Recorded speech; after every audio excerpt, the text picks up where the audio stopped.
Yo, guys, what's up, and welcome back to the Marvelous Chats podcast. This is episode 155. Tonight on the cast is myself, Finto, and Alex, aka Zeberwolf. We're going to be talking about the new Spider-Man animated series called Your Friendly Neighborhood Spiderman, and any other nerdy news in between. Tonight is the first night of the podcast live during the week. We are live on a Wednesday here over on YouTube, and if you're checking us out on a replay, make sure you hit like on the stream, leave a comment below, let us know what you think of the new shows and all the news. And yeah, without further ado, here we go. What's up, dude? Hey, buddy, how you doing? I'm doing good, bro. I'm doing good. I feel like I haven't spoke to you, even though we speak on Twitch all the time, but I feel like I haven't spoke to you in weeks. It feels like a long time. Oh How have you been? yeah, I mean, just busy with work. Trying to figure out like when my on-call schedule is gonna change up, and interestingly enough, like they finally added the other two members in our group, so the rotation should be, I think, roughly like a month out now, which is kind of cool. So basically, I would like work 1 week on call, and I think for 4 weeks I should be like available. Cool. So like get a good month and then 1 week off. Nice, nice. And when you're doing your own calls, you're doing them during the week as well? Like is it like a week straight? Yeah, yeah. Oh yeah. Okay, okay. And would you be getting calls at like 4 a.m. on a Thursday morning sort of thing? No, it's like rotational. It's so I'm the on call for like the onshore folk. Okay. So basically from I think from 9 to 5 my time, Yeah. which would be 12 to 8 their time. Gotcha. Basically that's the schedule. And then we have our offshore team, which they consist of like two teams, like one from that like 8 to, I think, 8 to 1, and then all that kind of stuff. Basically make it all the way to the next onshore morning. That's nice. That's nice. Because like in my company, we have like a team of on-call people who would just, so like my manager, for example, he's like the on-call manager, and he has to do it for like a month straight. And there'll be days where he'll write into our group chat on Teams at like midday, and he'd be like, "Guys, I'm finishing up early because I worked for 4 hours last night. I was up at 4 a.m. like solving a P1." I'm just like, bro, I just couldn't do it. Like they're like, they've asked me to kind of move up into teams that have on call. I'm just like, I can't do it. I really can't. With the kids and the streams and this podcast and everything. I could not do on call on top of it, like especially if it was like a week in a row or like a month in a row or something. Like my whole life would be upside down and it'd be absolutely awful. So yeah, that's a no for me, please. Yeah, I work's been busy for me too. I got a new car this week as well, so it's been nice just kind of driving around in a new car, and had to say goodbye to my old Beamer, which I had for like 8 years. Really sad to see it go. I really wanted to keep it, but I just don't have a place to park it. So I got a good trade-in value with it. So I just said, look, I'll take the money off the price of my new yoke, and just make the repayments a bit lower and a bit easier to handle every month. But yeah, in a new car, much nicer, much newer. Like it's 11 years newer than my old car, so like newer technology in it, and just feels so nice on the road. And I brought it over to my friend's house last night just to let him test drive it, and he's like, "Bro, this feels like a brand new car. It's insane." So yeah, it's beautiful because it's a 2018, but it has like 60,000 miles on it in 6 years. So it's only done like an average of 10,000 miles a year, which is nothing really, like, so nice. Yeah, it's cool. It's cool. I'm loving it, man. I'm loving it. It's like it's revitalized like me just, going on a quick drive to the gym. I'm just like loving life again, It's yeah, fantastic. definitely. Yeah. Shout out to anybody who's here in the chat. As I said, this is a new go live for us. We're doing a kind of test run on a Wednesday night. I think this week it works kind of good for us because we had the new Spider-Man show, which came out today. Thankfully, we've both seen the episodes as well, so we can kind of talk about it and break it down. We maybe don't have to go into too many spoilers just because it's brand new. That's kind of one of the fears I have of doing this live on a Wednesday, is that like a lot of people maybe haven't had a chance to check out the new show yet, so they might not watch it live. But obviously, if you guys are checking out replays, let us know in the comments below what you think of the show. And if you're listening to us on Spotify and stuff, you can actually leave comments on the podcast there as well. So if you want to leave a podcast and you're listening on the go, we read those comments as well. So we got that to talk about. I've been kind of taking a couple of notes because we haven't been live in a couple of weeks. So I've been kind of taking a couple of notes of some of the kind of key kind of nerdy news and rumors and stuff like that have been happening. So we'll just kind of see how it goes, I suppose. Let's kick it off with the Spidey Show.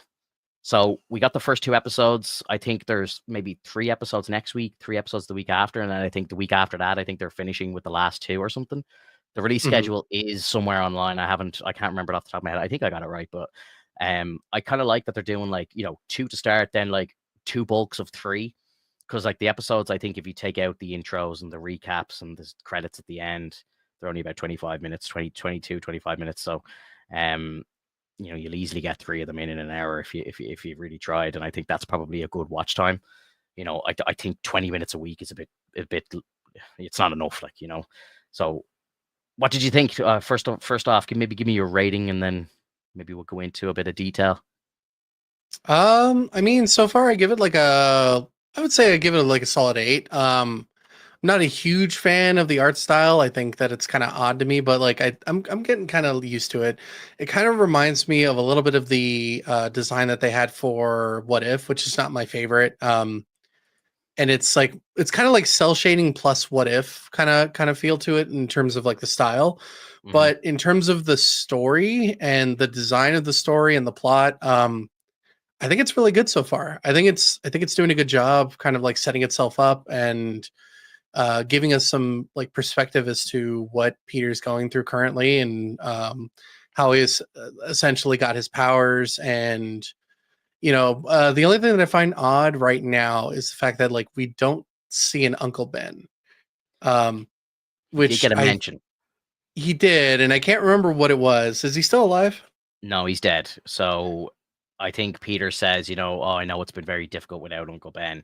And from what I've gathered, this is like very, very, this universe that we're in is like extremely close to the MCU, but maybe just Hmm. a little different.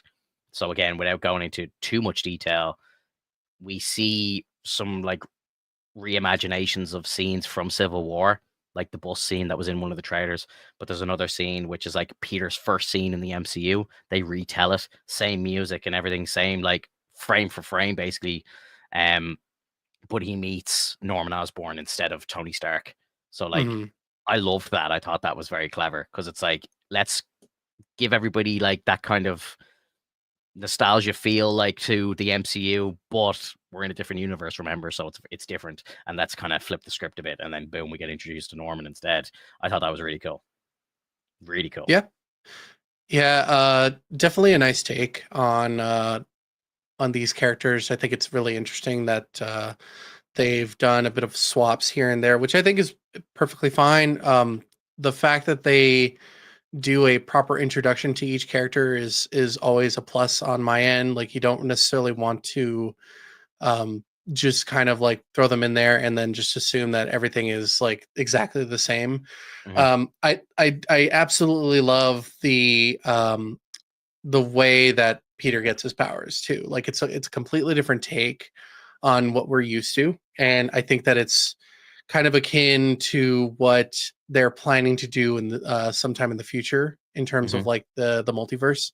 Yeah. Um, so you could probably take some hints to that if you haven't watched it yet. But essentially, you're gonna see something weird, and you're gonna be like, "What the hell?" And then you're gonna find out. You're gonna be like, "Oh, okay. Well, that's how he gets his power."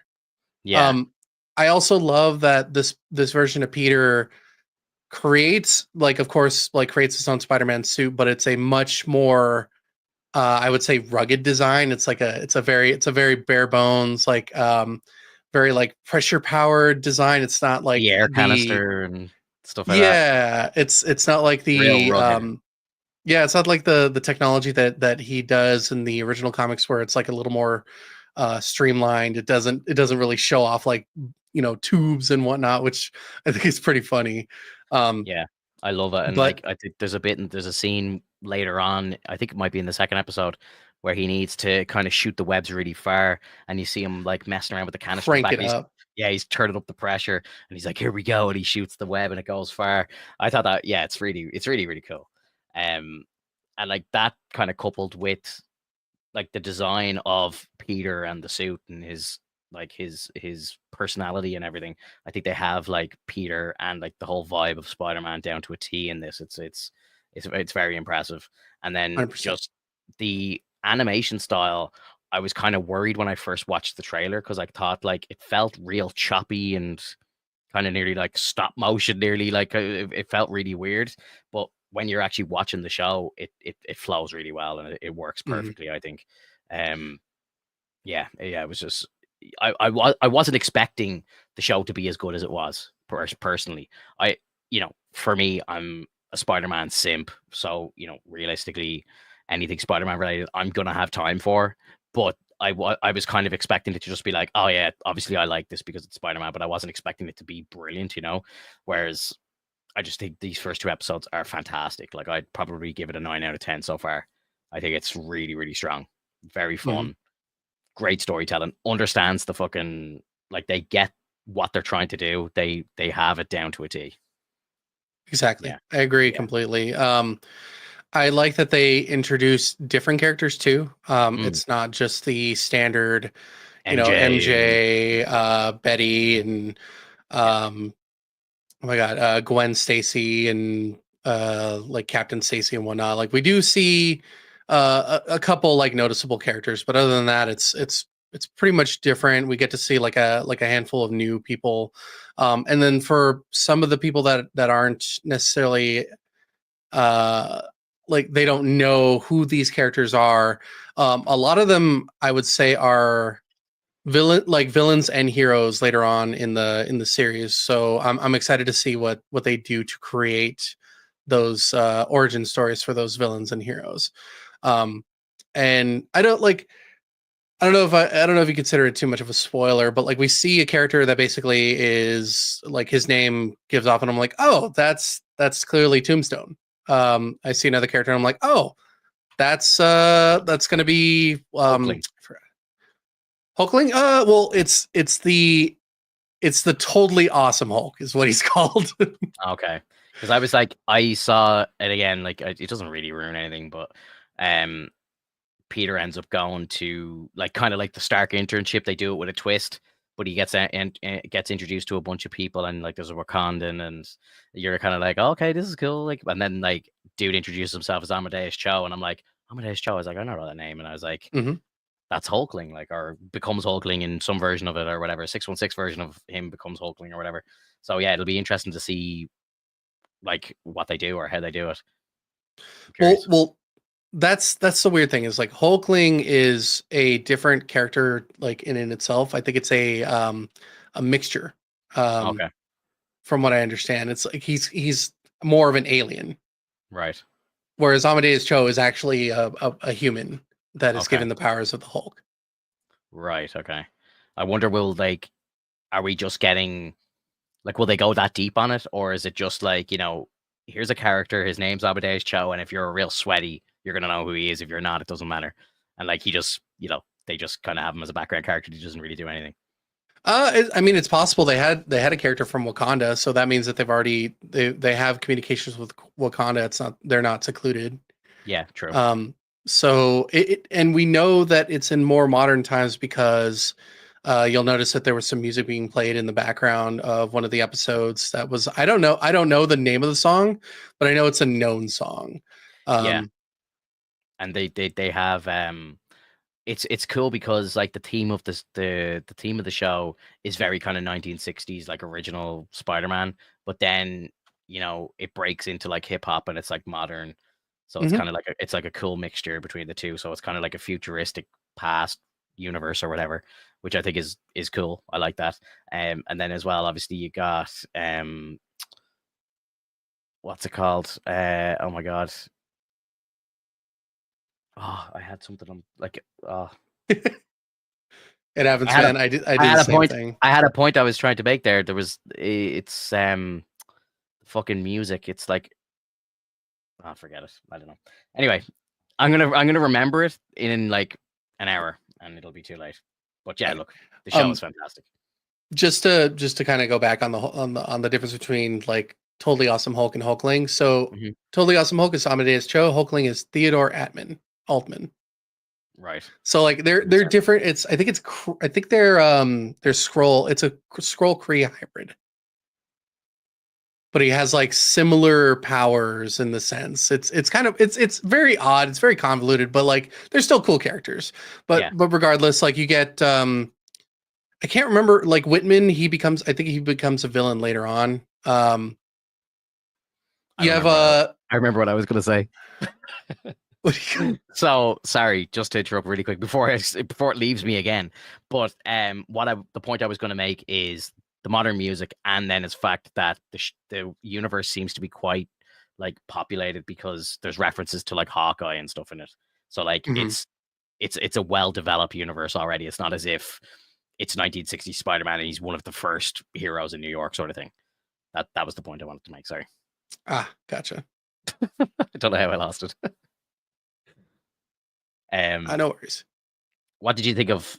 So again, slight spoiler, but there's an appearance very early on in the episode, from Doctor Strange. What did you think of the Strange cameo? It's great. I really enjoyed it. I thought it was awesome that like he's not a character that's known in the universe yet. Yeah, He just kind of appears, and yeah. I thought that was cool. yeah, because it could have easily just been like, oh, it's Doctor Strange, but no, it really seems like maybe they'll introduce like an actual Doctor Strange later. Maybe it's a different universe. It could be a completely different universe. It could be the same universe, but in a different area. Yeah, Could be anything. But I'm kind of interested to see like where they go with it. I thought first of all, like obviously when the portal opens, you're like, oh shit, what's going on here? Because the first time I watched it, I actually watched it in work on my lunch break. So I was Mhm. watching it on like a computer monitor, and I didn't really notice the first time. So like when the portal opens and it's a green portal, I was like, what the hell's going on here? But Mhm.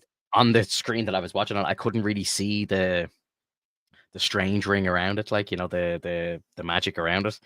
Mhm. So it wasn't until later when I got home, I rewatched the first episode on my big TV, like because I wanted to kind of experience it like full blown, just to kind of get the full effect of the animation. And it was very obvious when I watched it on the big screen like that it was sorcerer magic, like, so I was like, okay, that makes more sense. But when I first watched it, I thought like, yeah, different universe portal opening, because obviously when Strange comes through and Peter's like, oh, it's a wizard guy or something, like it's like, okay, well, Strange obviously isn't operating in New York in this world, like, so I thought that was really cool. Well, I mean that Peter's very young too, so maybe he doesn't know about the Doctor Strange of that universe. It's very possible, but who knows? Yeah, true. Maybe Strange isn't part of the Avengers, or he's just doing his own thing and just keep it, because he has the time stone, obviously, as we see in the episode as well. So obviously, maybe he's just like when we first meet the sorcerers, their sole purpose is just to protect the time stone and nothing else. Hmm. Yeah, so maybe he hasn't like interacted with any other Avengers yet or anything. But there was, if I'm not mistaken, there was a mention of Tony Stark as well, wasn't there? Or Stark Tech or Stark Industries or something like that. There was Oh a yeah, well, mention of I mean, Tony. the car dangler. Yes, hanging on the rear view mirror. Sorry, I remember that now. Yeah, Yeah, so yeah, you know he that is that out there. Tony is already Iron Man at that point. That's cool, and I like that. It's not Tony Stark being Spidey's main influence. He's gonna, have his own story, or well, he'll be kind of mentored by Norman instead. Yeah, well, like that's usually the case for a lot of these stories. Like later on, um, except for the Spider-Man 96, I think that one didn't really take too much influence from Oscorp itself. It's just that Yeah, Oscorp was the kind of the big bad later in the series, just kind of a known background villain. yeah. I feel like again that the '90s show, it kind of just starts and he's already Spider-Man. You know what I mean? He has the suit made. He's it's kind of like Spider-Man year one sort of thing. It's not like he's not like a kid. Like they do flashbacks in that show, Mhm. but they don't actually show him becoming Spider-Man and making the first suit and stuff like that. It kind of just kicks off. Like it's the first episode of that show is him going against the Lizard. Like it jumps straight into it. Um, so I don't think he really had much of a influencer. He kind of is just going solo and learning as he goes. Mhm. And I think, to be honest, that's probably a better way to tell the Spider-Man story, in my opinion, because it really shows how smart Peter actually is. He's able to develop the suit, he's able to develop the web shooters, he's able to do everything himself, and it really just shows you how much of a genius he is. He doesn't need Stark Tech, he doesn't need Oscorp Tech or whatever is going to happen in this show. And, he has the smarts to just go against the Sinister Six himself and figure out how to beat them all one by one with no help Mhm. from anybody. and that's kind of, for me anyway, that's what made me love Spider-Man as a kid, because I'm just like, this dude is a genius and he's a badass and he's so strong, and you know what I mean, he ticks all the boxes, like, you know what I mean, it just makes you as a kid just want to be Spider-Man, so not taking shots at the MCU or anything like that, but I think it is very common that a lot of people didn't really like the Tom Holland version of Spider-Man because he was just like little baby Iron Man or whatever they like refer to him as, because he was kind of just relying on the Stark tech too much. But I think now we have the chance with the next Spider-Man movie, Spider-Man 4, that's coming out. Like, they can basically just kind of soft reboot Spider-Man and maybe kick it off as this is episode 1 and everything that we saw before that was a prequel, like, Mm-hmm. Yeah, it's like a kind of retcon of sorts or whatever. I don't know. Let's see what happens. But yeah, I think this show, absolutely phenomenal start. What do you make of like the characters like Harry Osborn and Norman and stuff like that? Again, we haven't really seen a lot of them, so it's kind of hard to comment. But well, you only see like a smidgen of Harry, so I mean, I can't really say too much about him yet.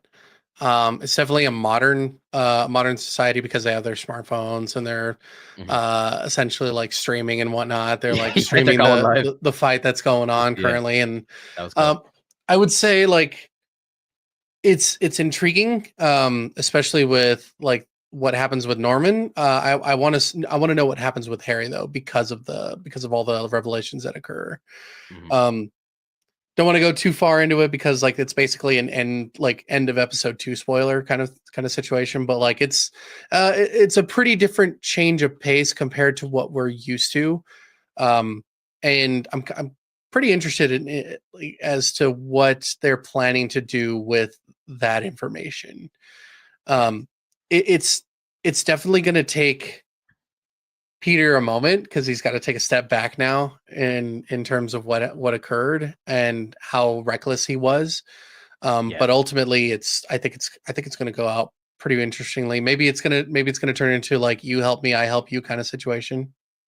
Yeah, I think it's going to be, I'll keep, I don't want to talk about it too much, but yeah, I think it's going to be just like, I'll help you now. And then what happened there will be like a bit of a lesson to Peter as well in how to be more careful. Because if you think about it, like that scene showed me how young he is and how like kind of naive he is, that he would do that in that location. And you know what I mean, like, and not think to check cameras everywhere. Yeah, exactly. Like, he's not watching his surroundings. His Spidey sense probably isn't tapped in that much. Like, well, it's not a danger. So like he can't detect things that aren't considered a threat. I think like there's versions of Spider-Man, like the 94 Spider-Man, where like stuff like that, like, like a security door closing would set off his spider sense. That's how in tune he is with stuff. Whereas like, I think that version of Spider-Man would see like his sense would go off in that situation, because it'd be like, this actually is a danger because this is it's a threat to my secret identity, basically, So yeah, I don't know, but I think I get the feeling this version of Peter is very young. Like, again, like Tom Holland's character, he's probably like 15 or something, 14, 15 years old when we first meet him. Kids will be kids. Yeah, and I mean, like, it goes with the idea of the costume as well, which makes you think like, okay, this is how he's going to get the ability to make the official costume. Yeah.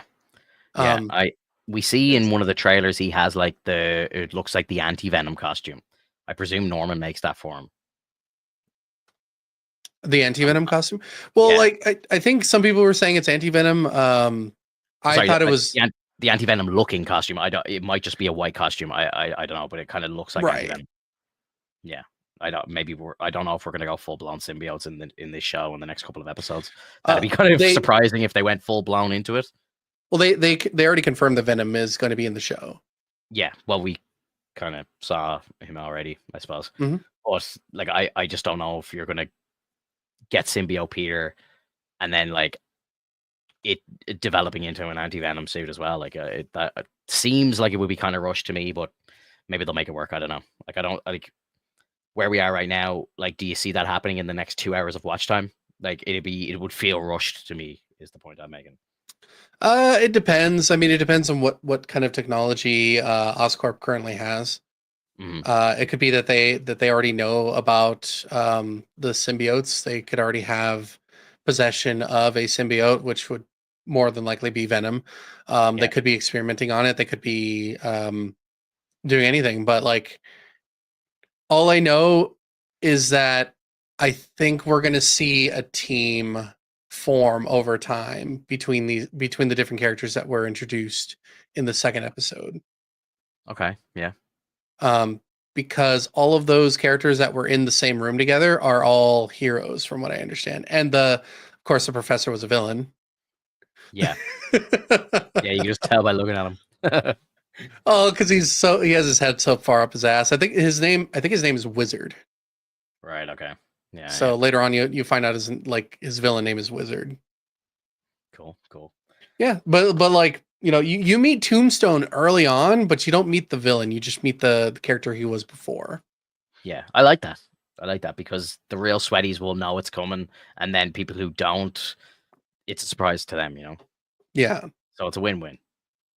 and it makes me wonder, like, is he gonna, with the way things are in this universe, is he gonna blame Peter? Is he gonna blame other people, and then Peter gets in the way, or what? Like, it's very toss up in the air, which I'm really excited about. Yeah. Facts. Yeah. Um. I don't really have anything much else really to say about the show. Really, to be honest, I think we don't have a lot like of content in it to talk about. Again, without really spoiling it for everybody. So I mean, at um, this point, if you're still watching, I would say, like, if you want, we could spoil it now. yeah, We yeah. do the Like again, first half is no spoilers. Second half, let's talk all about it. yeah. Fuck it, let's do it. All right. Let's talk So solo leveling. What's solo leveling? Is that an solo. Oh animated series? man. Yep, it's an anime. Andre, he's gonna want to talk anime first. Yeah, yeah. We'll come back to that, Andre. We'll come back to that if you're still here at the end. Spill it, baby. Yeah, like so.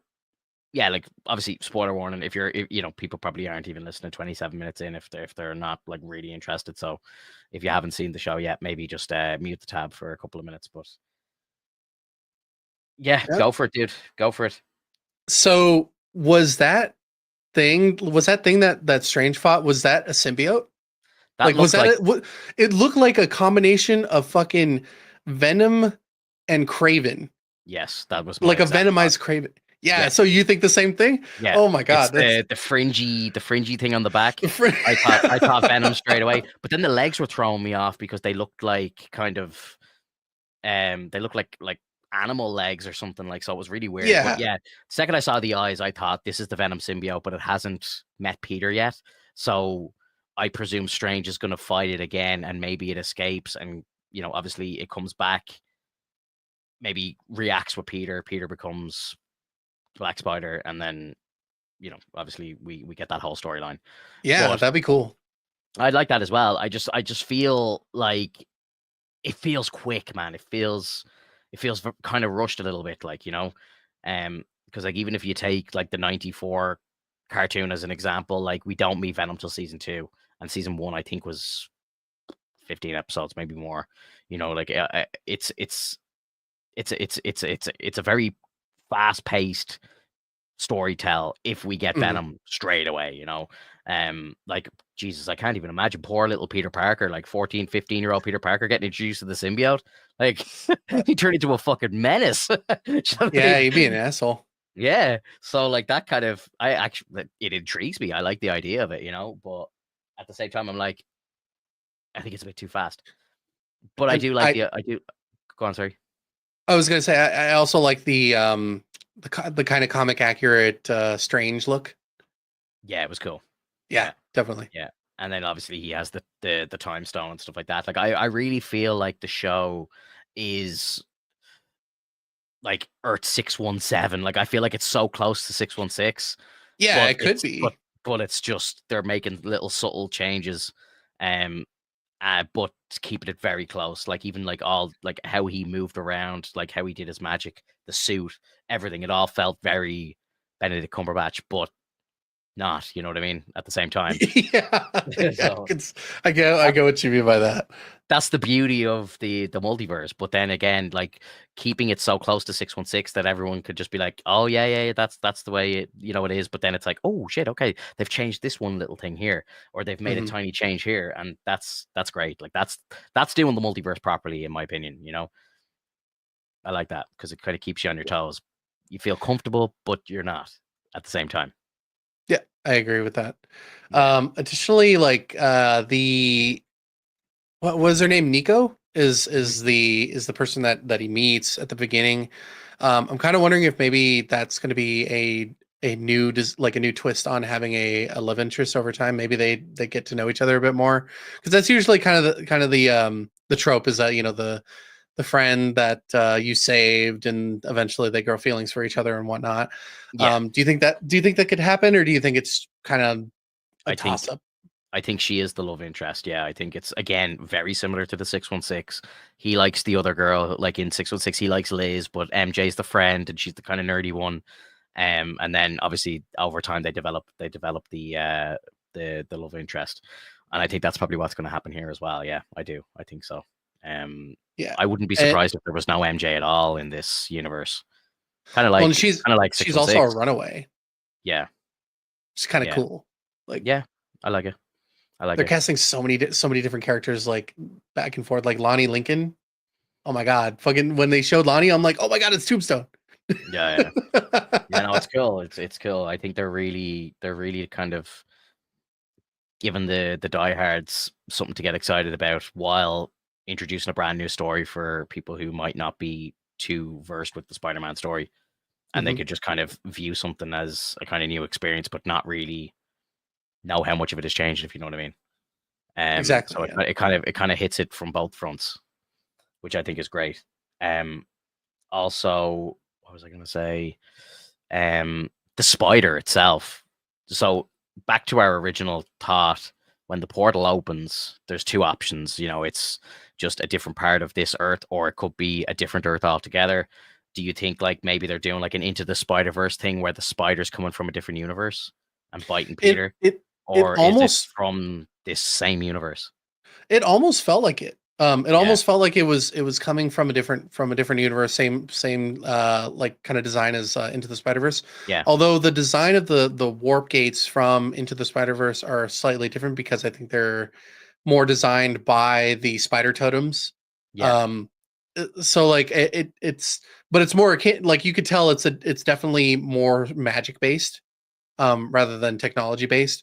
So mhm, like, but it could be just that Strange got caught between worlds, ended up in this world, and dropped down, tried to save everybody. Like, and I love the fucking design about that. By the way, like the fact that like he tried to reverse the bus getting destroyed into the wall of the high yeah. school.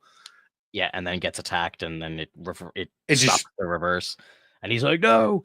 I like when he's like, "You will never get through my impenetrable shield," or whatever. Then he breaks through, and he's it's like, just "What like are you using that spell again?" Yeah, I thought it was very good. That was very good. so when he put the cape on that character on that random character, this might be like just my brain going insane, but I was like, do you think that's Ned just for the hell of it? Like they just put a cape on Ned? That'd be cool because That'd be obviously, kind of again, interesting. tip of the hat to 616. Right, Um, yeah. yeah, that would be cool. I think I like how he talks to the cape a bit more, and like he's giving it orders, and it's its own character. Whereas I know they kind of tip on that a little bit in the Strange movies, but not to that extent. Mhm. So yeah, I really like that, and then how the cape saves him in the end, like from getting thrown from the building. That was very cool. Yeah. Oh man, I'm big into it. Like I think it's a really really strong start. It's creating very good talking points. Like again, we've been talking about it for like a half an hour now, and over we've been talking about it nearly as long as the episodes as the length of the episodes. You know what I mean? Yeah. So it's It there's a lot to talk about. it's definitely a lot to talk about, like especially with all the interns that show up. Mhm. You see Jean, you see Asha, you see Amadeus Cho. Um and you also see the two professors. You see Bentley Whitman, which is I think wizard, and Carla Connors, which is supposed to be a gender swap version of the lizard. So instead of Kurt, Yeah, I it's saw Carla. the arm missing. I was like, oh, here we go. So they're probably going in the kind of the same direction as the maybe the original setup of Spider-Man, where it starts with the lizard, and then we're probably going to get the Green Goblin, and then maybe we'll probably get Chameleon and Craven maybe later on as well. And there's talks that like Kingpin is going to show up, Yeah. Daredevil's going to show up. We're gonna have so many different characters like show up. Well, like this is made from the same creators or the same showrunners as X-Men 97. Do you think we get a lot of X-Men? Oh, I hope so, but probably not. I think it's going to be its own thing for a while, just to kind of establish the environment, Mhm. and then maybe we'll get a hint. Maybe we'll get a character that's originally from A mutant just the X. casually pops up. Well, like we won't know that he's a mutant per se, like in the show, Yeah. but for the people that are like you say sweats, Yeah. they'll be like, I know who that is, like Yeah. just I think randomly. that's the best way to do it. Like, obviously, don't go as far as just having like Charles Xavier roll in, but you could have like, B or C list mutant just kind of be in the background, and you like anyone who really knows be like, oh shit, okay, cool. Like, I don't think Yeah. they'll go as far as like having Cyclops in the scene or something like that. But honestly, I think that would be cool by itself as well. Like, or if like Wolverine just showed up or something like that, or Magneto or any of them, like it doesn't really matter. Like, it doesn't have to be linked to X-Men 97, but they can just have different versions. Like, again, it's a different universe, so they could, and it seems like a kind of futuristic universe, so it's not 1997, obviously. So, they could have different versions of the X-Men, and I think that would actually really work really well. Because again, we know the mutant saga is coming in the MCU. I think products or projects like this is a great way to kind of get the fan base ready for mutants Mhm. to kind of come in full speed. I think it would be great to like even if they don't show any X-Men per se, that they show some sort of like news about like the Genosha kind of incident, or Mhm. anything that kind of pertains to maybe it being within the same universe. That would be also cool. Like I think that'd be interesting to kind of tie them together a little bit. I'd also just be interested in them talking about the Genosha like treaty or something like that. Just some sort of peace treaty that's formed between the X-Men and the humans. So then you kind of get this idea. It's like, oh, okay, so while Peter's growing, the X-Men are mobilizing and they're Yeah. doing their own thing, and they've got things going on. It's kind of like when you see the Iron Man ornament, you know that Iron Man's around. You know Yeah. that he's doing something. You see a picture of Norman and Captain America. I was about to bring this up. Yeah. So Cap is there. We have the reference to Hawkeye. We have Doctor Strange. We have Craven and Venom. You know what I mean? Like, the world is populated already. Like, this has really big potential in my opinion. Yeah, I just really hope that people are watching it. I'll know in a day or two, even just by the views that we get on this video. Like, it's very easy to tell, even on a small channel like ours, it's very easy to tell if there's a big demand for the show, because we'll get more views on this podcast than we would if there's right. like no interest whatsoever. So it'll be interesting to see in a day or two. Like, Disney Plus need the win badly. I was watching a video today just on the talks of the ratings for all the Star Wars shows, and like some of the ratings are just really, really poor. Like, Mhm. viewer counts and watch time minutes and stuff like that. Like, it's really low. So it'll be interesting to see, does this show do something positive for Disney Plus, because I think they really need a win. I think they have a guaranteed win coming down the road with Daredevil Born Again, but I think something like this doing well on the app is going to be huge for them, and Definitely. they need it. Like, again, I haven't checked this. I'm going to check it tomorrow, but they do the regional top tens. I want to actually check tomorrow if this show's appearing in the top 10 for Ireland. It'll be interesting to see if it is, because I get the feeling it's probably not even going to break the top 10, because I just don't Which think is very many people are watching this, which which is is sad. unfortunate. Yeah, Yeah, it's because sad. Sad.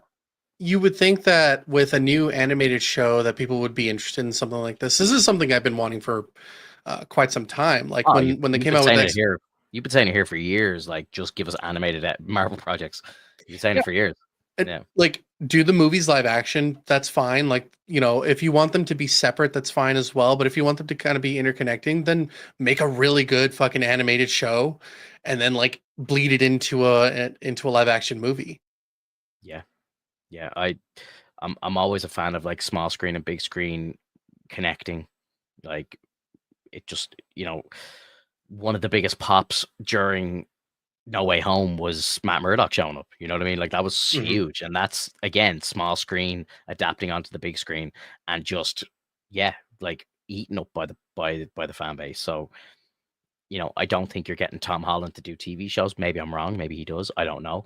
But like, this is a like, if this was 616, I would accept it perfectly. Like, if they were just doing this and it was 616 and they were just telling the story, I think that might have been the original idea. Because as far as I thought, it was like originally to be called like freshman year or whatever. And I thought it was going to be either before or after the events of the movies, and we were going to follow Tom Holland's character, but it's voiced by somebody else and it's anime. And I think like that would have really worked as well.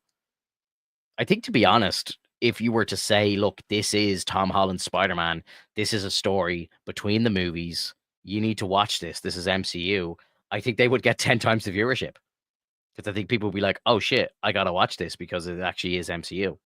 Right. So I Exactly. think that would work better in the long run for them rather than them doing Elseworld stuff, which obviously me and you love this, but the average Joe's not going to be like, well, like, I'm not watching a kid's cartoon. Like, obviously, I like the MCU, but I'm not going to watch a kid's cartoon just because it might be linked to the movie universe, like, or it's not linked at all. Like, what's the point of watching it? So it's Hmm. like, give them a purpose to actually watch it. You know, watch this anime. There will be references to it in Spider-Man 4. Like, yeah, why wouldn't you watch it then? It just, Exactly. yeah, it's a no-brainer. Like, so I don't really know why they don't do that. Probably because they think they have too much. In my opinion, I think that there's too much creativity going on, and Mhm. so they want to create like many different stories and then see which one hits. And it's like, no, just go with the source material.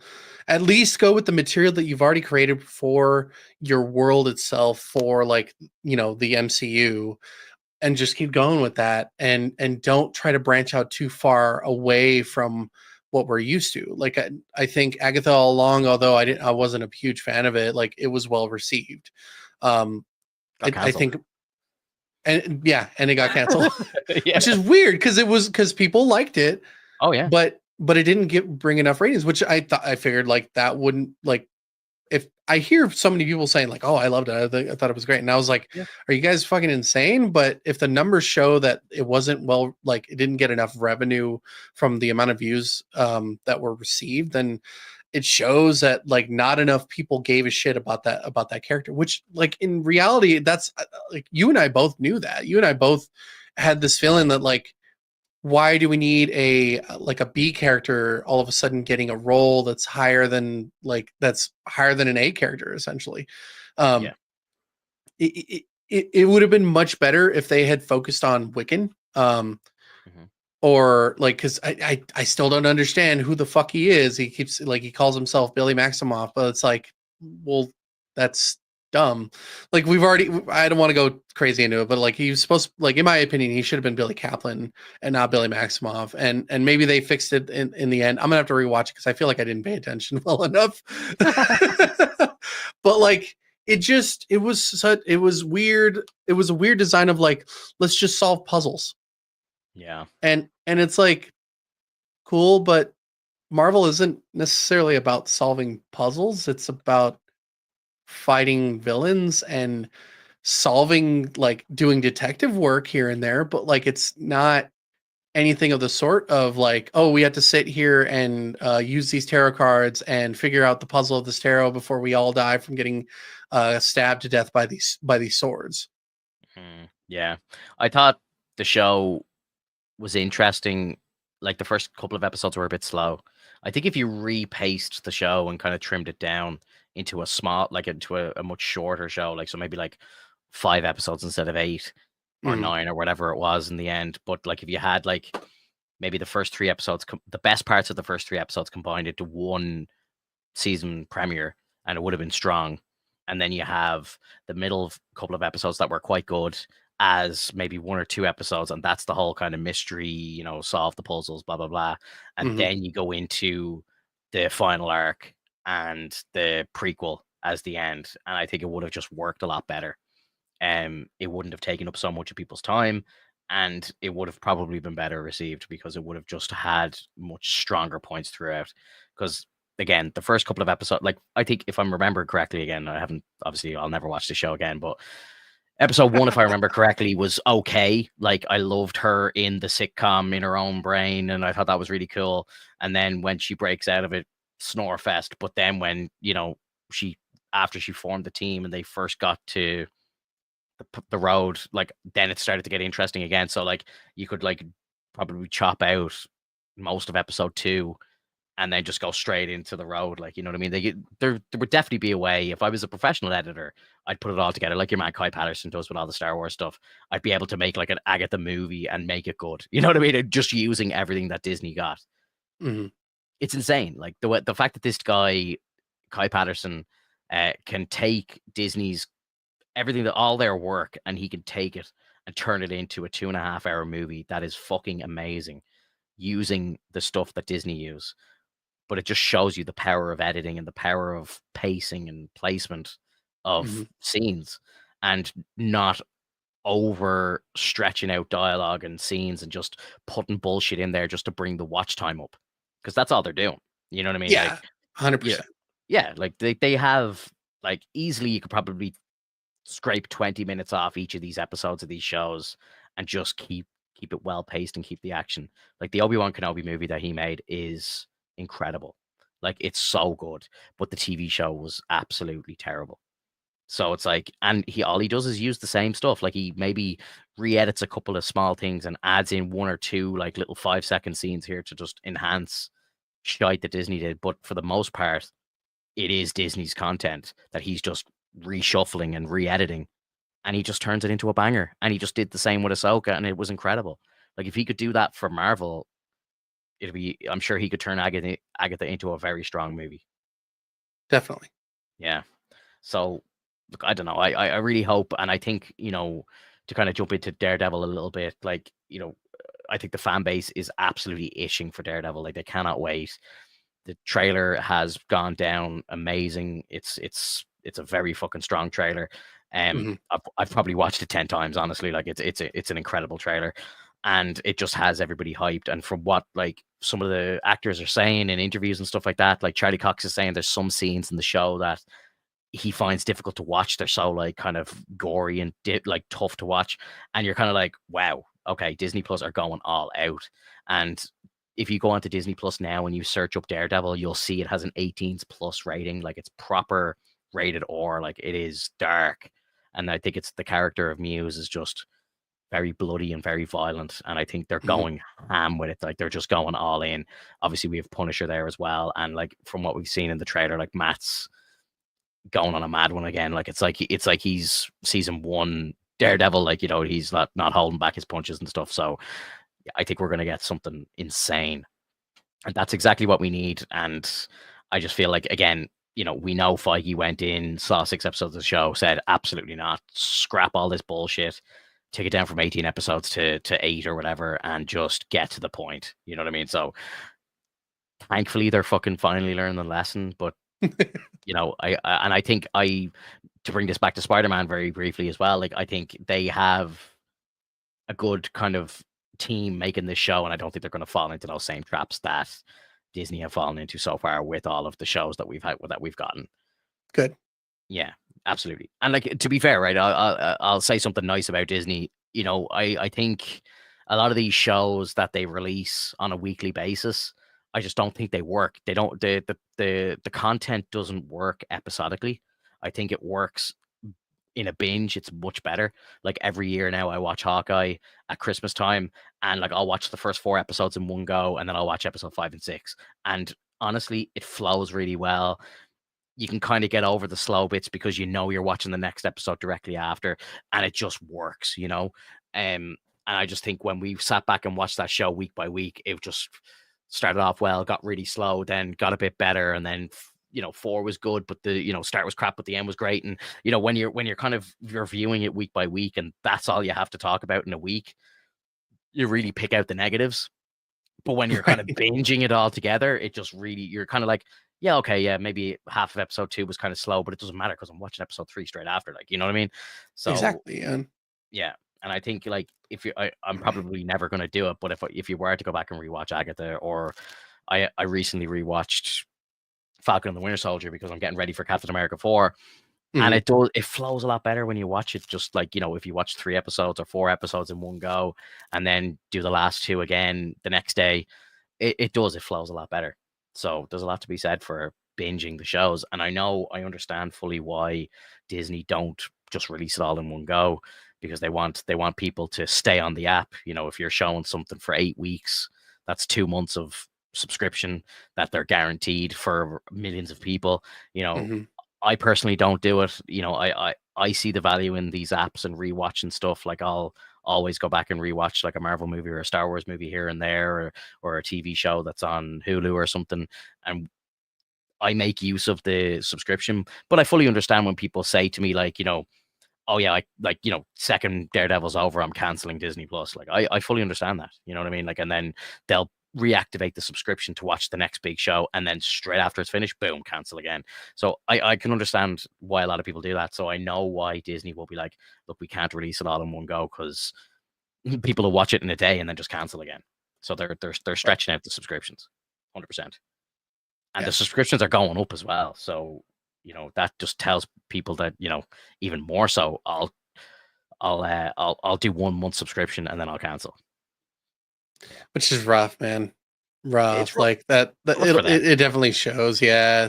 Yeah, That's so rough. yeah, and like you'll get people as well who, obviously, there's people that will just pirate it all together. They're never going to download. Like, you can't stop that.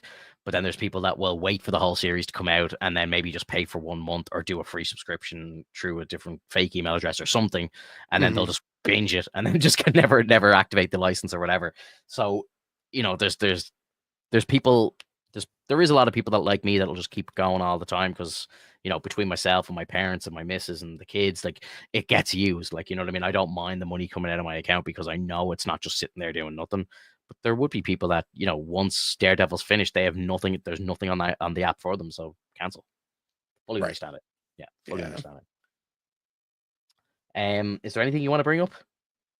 Nothing. Nothing really interesting in particular. Yeah. No. No. I'm I pretty mean, good right now. random one. So again, I've been kind of jotting down a few bits. So I just said I'd kind of rattle them off. But apparently, I don't know when this was, last week or the week before. Someone, I think, leaked that Jackman has been in contract negotiations to be Wolverine for the next 10 years. Yeah. I saw. I saw that. I saw something about that. So like, that will take him into Secret Wars, and then out the other end of Secret Wars into whatever the MCU looks like after that, and he will still continue to be Wolverine for 7 more years, if my math is correct. So I think we have, That's nuts. that's a long time, bro. That's a long time. He'll be in his 60s when he finishes, like, so there's that joke in Deadpool 3 where it's like, till you're 90, and he's not fucking far off. To be honest, I think he'll stay in the role as long as Ryan is Deadpool, because the two of them could just do shit. And like, honestly, I would prefer to keep him around and just let him become Old Man Logan naturally. And he doesn't need to be jacked anymore. He can just wear a leather jacket or something. Like, he doesn't need to be on show all the time. Like, obviously, I commend the man for getting into incredible shape at the age of 54 or 52 or whatever he is. Like, in Mhm. Deadpool 3, he was probably in some, like, the best shape of his entire life. Um, and to do that in your 50s is insane, with or without fucking steroids. Like, it doesn't matter. The dedication is still there no matter what. But let's be real. Like, he's not going to be doing that in 10 years' time. Like, he'll die. So, I have no problem with him becoming like Old Man Logan, and just we saw the Old Man Logan variant of him, like, just sitting on the porch with the cowboy hat on and the jacket and everything. Like, I'd be cool with him just in the MCU, kind of looking like that, or just looking rugged and just having baggy clothes on, and then he doesn't have to worry about getting jacked. Like, I'm fully there, or just CGI muscles onto him. I don't give a fuck. Like, let him wear a muscle suit. Who cares? You know what I mean? Just give us Jackman. Like, he's so good. Do Yeah, you it think? won't be Hugh Jackman. It will be Hugh Jacket Man. Yes, I like it. Yeah, yeah. Do you think that they're gonna do, like, will they have him kind of like mentor somebody else who will take over the mantle, kind of like what they're doing with Sam with the shield, and he becomes Captain America? Do you think it's like X-23 becomes Wolverine, or do you think like maybe a 616 version of Wolverine, like a younger Wolverine, comes into it, and then we could potentially have two Wolverines, and then Jackman actually dies, and then there's a second actor who just becomes the main Wolverine at the timeline going forward? Like, how do they do it? Like, because or do I don't know. yeah, or do they just like there's only one, like what they tried to do with Black Panther? There's only one Black Panther, and when he dies, and that's it. It's game over. Like, do they retire the character when Jackman gives it up? I don't know. Like, it's an interesting thing to think of. Also, considering in Deadpool and Wolverine, they call them what, anchor beings? Yeah, he's an Um, anchor being. Yeah, but is he an anchor being across the universe, or is he just like an anchor being for Deadpool's universe? just for Deadpool's, I believe. Okay, so Well, taking actually, sorry. So the Deadpool, sorry, the Wolverine that we followed through the entire Fox universe is dead, and he was the anchor being for Deadpool's universe. yeah, And basically, what Deadpool does is gets a different Wolverine and brings him back to reactivate the universe. right. So So Wolverine because can just be a master key to any any lock, basically. well, By the well, by the look of it. if that's the case, then they essentially killed off a different universe. Yeah, yeah. So then by doing that, I don't think that they can bring another Wolverine to another universe without causing destruction to the other one. If Well, that's the case. unless again, by the time we get around to like Secret Wars, every other universe, like the whole multiverse dies, and we just have Battle World left. So then it doesn't really matter about the anchor beings. I And then don't maybe want that. we get reset into a new Prime universe or something No, that's not Marvel. instead of 616. You It's you could Earth One or whatever, Earth Prime or whatever. you can love that all you want for DC. You can fuck off with that for DC, but like for Marvel, no. Marvel will always and forever be a multiverse. Mm. Yeah, It is maybe like, just the events after the movie start a new multiverse or something. Like the multiverse just well, because starts again. that's the whole idea, is that like the world, like the universe, like in its entirety, the multiverse basically creates a reverse Big Bang and then does another one when the Celestials come around. Gotcha. Yeah. They know we're like in the 616 comic verse. I believe we're on the 7th or 8th iteration of the multiverse. We like they're not even the original. Yeah. So like that's the whole point, is like it's just there's so many different worlds and they collide all the time, and then there's a collapse and then a reborn or a rebirthing. Hmm. So by like collapsing them all and then just creating one single universe, it just makes it boring, man. And that's just not that's just how Marvel would be. For DC, I know it works well because like that's kind of how they set themselves. They've always been one universe. They barely branch out, and when they did, they created in I forgot what was the name of the comic series, Crisis on Infinite Earths. Yeah. Like the multiverse is definitely out there in DC, but it's just like they did the new 52, the 52 universes that make up the multiverse. Like they do a lot of Elseworld stuff, which technically is linked in through the multiverse, but um, yeah, I don't think DC aren't afraid to just restart, just like reboot and go again. Well, Whereas because Marvel, they have to. yeah, well, it's yeah, I suppose they have, like, there is a main timeline comic book like universe in DC, but then like I think the Elseworld stuff is so strong in DC that like a lot of people consider an Elseworld comic the best Batman or whatever. So it's like the main timeline doesn't really matter sometimes.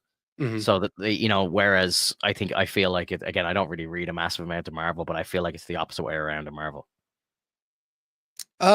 Yeah, like their 616 universe is always going to be the main universe to congregate at, but there are many different iterations that we know of. Like that's what the point of What If is. I'm not saying that I'm not saying that, we can't have them crash, but like I'm saying that you can't have them crash and then just stay that way. Yeah, yeah.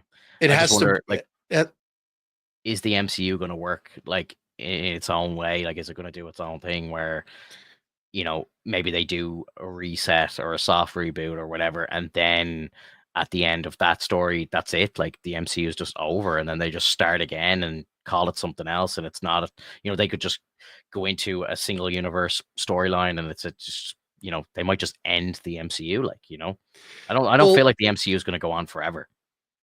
Maybe I'm Well, why wrong. not? I But mean, you can that's the whole point of the Ultimates universe. That's the whole point of the Ultimates 2 universe. There's like two there's I think there's even three Ultimates if I can remember. But I know that there's an Ultimates 1 and Ultimates 2. Like it just continuously goes on. And I'm not saying like we have to abide by that, but like it'd be kind of cool to just leave this one alone and then move on to a completely new one and make that like you can call that a reboot, but not really. You can like kind of side behind it and go like, oh, this is a reboot, and then just kind of be tongue in cheek, but in reality it's its own universe that can have at any point interactions with the original universe, which I think would mhm. be fun. Yeah, yeah, definitely. Um, a little bit of gaming news. Obviously, we've been playing Rivals a bit. Hmm. I haven't been playing a massive amount of it, but it's definitely fun. I think the game is like taking over the gaming space by storm. You've got pro players who are, playing like COD and playing Fortnite and playing Overwatch and all these things that all congregating onto Rivals, which is like it doesn't really happen too often. Like usually, especially on Twitch and a lot of the pro players will stay in their lanes. COD players will always play COD and Fortnite players will always play Fortnite because that's where the audiences want to watch. But you'll see some of the biggest streamers on the platform all playing Rivals now, which is quite rare. Um, it's cool to see. I really feel like it's kind of like brought a new fan base to Marvel. I've seen like some like comic book shop owners and stuff talking about this and saying that like so many people are coming into their shops going, give me comics on Jeff and give me comics on Luna Star and all this stuff, and they're trying to go deep on the lore on a lot of characters that are in this game, which is like pretty crazy. Like, because like I think they're doing it even better than like the MCU in some cases where Hmm. like they're bringing out all these like, D-list characters that a lot of people probably have never heard of. And people are just like, they're just getting jolted, like the Guardians of the Galaxy did, but just jolted to the front of the fan base. Like, it's pretty wild. Like, it's pretty wild to see. But I D heard, list. well, I'm just saying, like Jeff, for example, like, you know what I mean? Like, Oh no, like I'm not like I'm saying D list as in a whole, but like Jeff, like I never heard of Jeff until now. exactly. Yeah. But like I think a lot of people like would probably, if you go through every character that's in that game, like yes, a lot of them are quite obvious, but like there's some characters in the game that people like not like I don't imagine very many like normal fans know who Cloak and Dagger is, know who Magic is. You fucking kidding me? Cloak and Dagger is so fucking cool, man. I'm not saying they're Cloak not and Dagger cool. meets up with Moon Knight. I'm not saying they're not cool. I'm just saying like people like my girlfriend and stuff have never heard of these characters because they haven't been on the She's big heard screen. of him. She just doesn't want to talk about it. I'm gonna ask her tomorrow, and I guarantee you, she'll be like, "What? Who?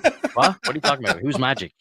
Who's this? Who's that?" Like, I guarantee you. So, um, yeah, it's just cool. I think it's cool to see gamers especially dipping into comics and going into comic book shops and looking for Yeah, hardbacks and like paperbacks and looking to read back and like just getting interested in characters. Like I think it's cool.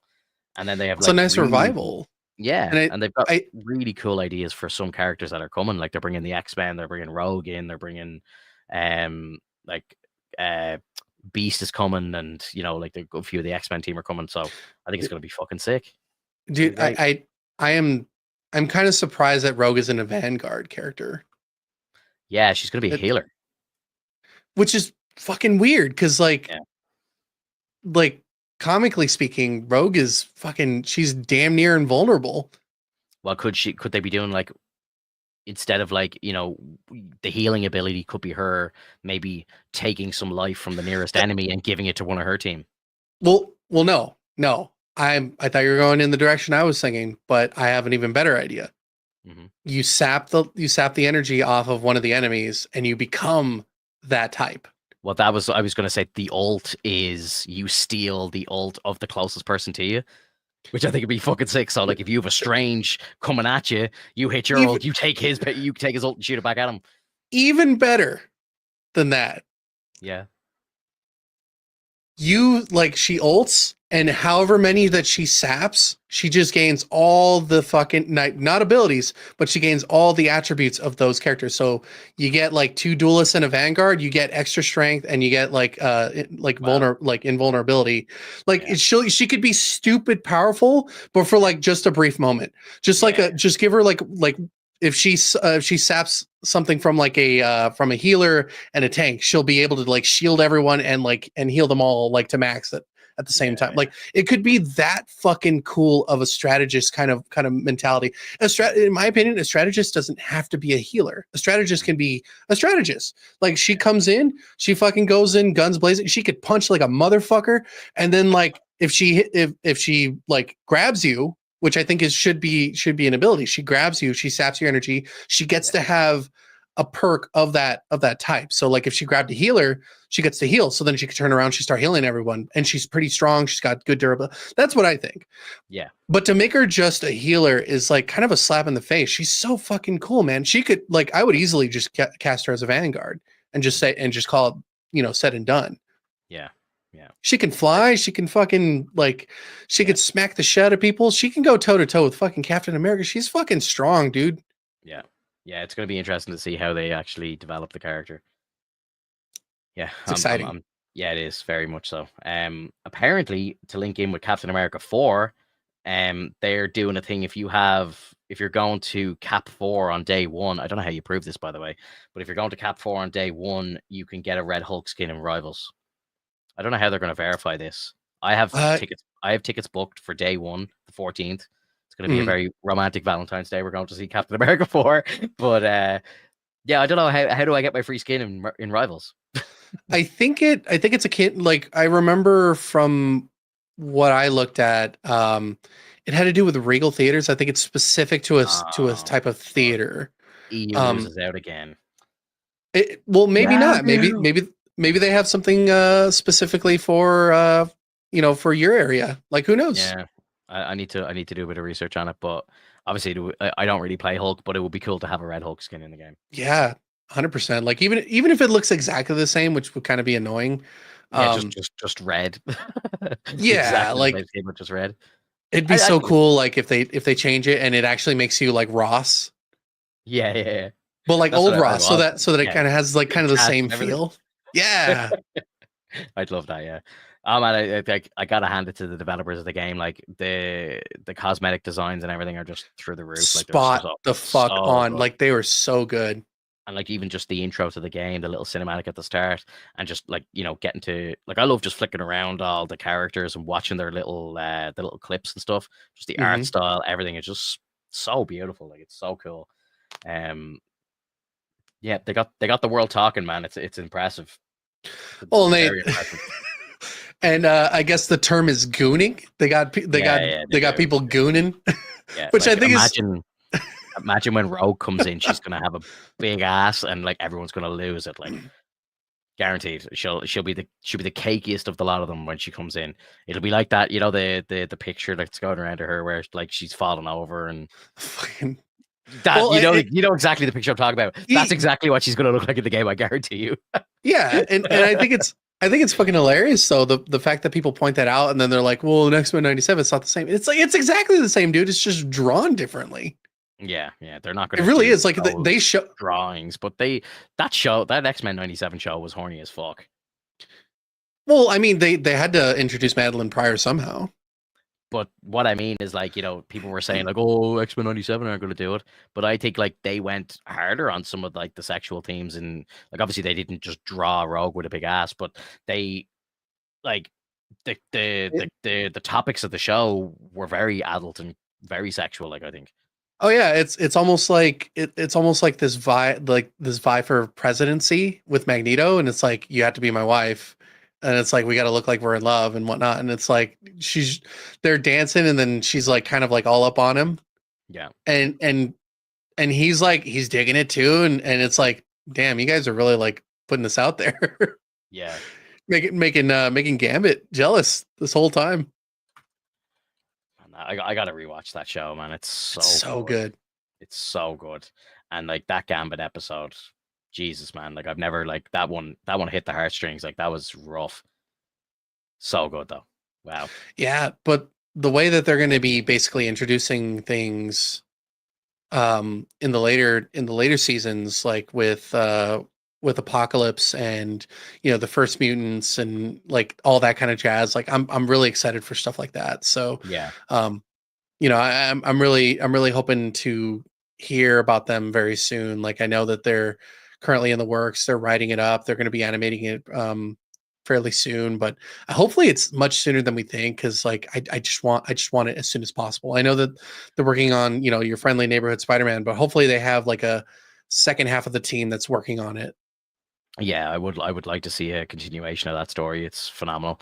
I'd love to see as well, like Spider-Man 98, like the continuation of the Spider-Man series, because it is linked to this show. And just with the success of 97, I think if they brought back that Spider-Man character and that Spider-Man show, if they did a season 5, like wow, like I think that would shatter like viewership on Disney Plus. Be Because phenomenal. that show to everybody our age is the Bible. Like that show is the Spider-Man Bible. Oh That's yeah. where I learned. That's where I like fell in love with the character. That's where I learned like all the lore. Got introduced to half of the fucking Marvel characters.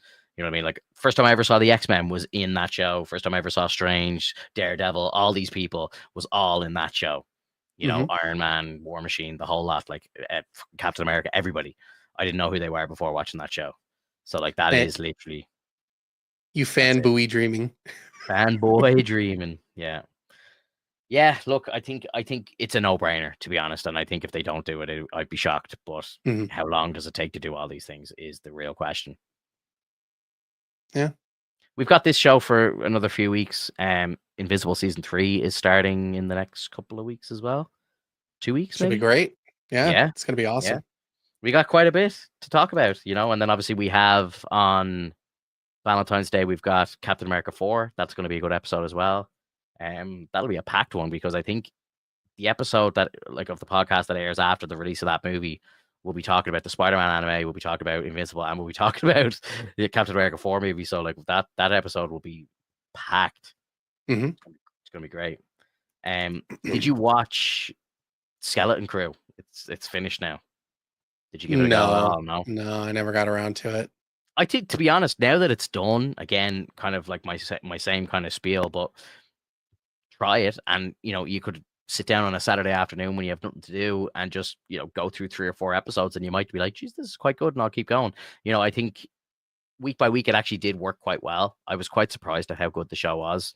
I'm very sad because the show is following the Acolyte, and I think 9 out of 10 Star Wars fans are pissed off and they've been burned by Disney, and the show's just Star Wars is dead in everybody's opinion and all this shit. And then something like Skeleton Crew comes out, which is quite good, but everyone's pissed off and no one's watching it. Like this is exactly what happened with the Solo movie.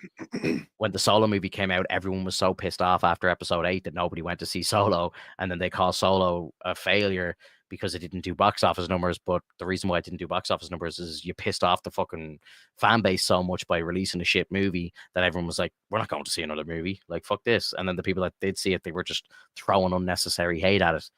So Hmm. to be honest, I didn't really see many people talking much hate about the Skeleton Crew. I just think so many people have checked out that they just weren't watching it, which is sad because I think those kids did a great job in that show. It was very well made. Jude Law was brilliant in it. And if that show was released like after Mando season 2, I think it would have been a fucking roaring success. So it's just terrible timing in the release schedule. So I feel bad for everyone involved because they did great work. They did great work. All right, Alex. All right, all right, all right. I don't even know what this show is that you're talking about, but Alex, if you've seen it and you want to talk about it, Solo Leveling, go for it, bro. Oh, yeah, I've seen it. Spit that fire, bro. So Solo Leveling is a show about a guy who essentially is one of the worst hunters within their universe. And by hunters meaning like they go into dungeons that are created through portals, and fight the beasts or monsters that are in there. Okay. And then once they beat the dungeon boss that's in there, then they're able to leave. So he is an E rank, which is the lowest of the low. He can't even beat a standard E rank like monster. He was just a weakling through and through. Goes through a I think a C rank dungeon or a D or a C rank, and it turns out that it's a double dungeon. So they go through, they find out that in the double dungeon there's another set of doors, and they go in, and it turns out that it's all like a puzzle and everything. Basically, he's the main person who kind of figures out the whole situation, but by the time he figures everything out, it's turned into a crapshoot. Almost everybody's dead, and then it's just him that's left behind because people are cowardly and they run away. So he's by himself, he's about to die, and then he wakes up in a hospital, and all of a sudden now he's seeing shit in front of him that's akin to like, would you like to play this game? Okay.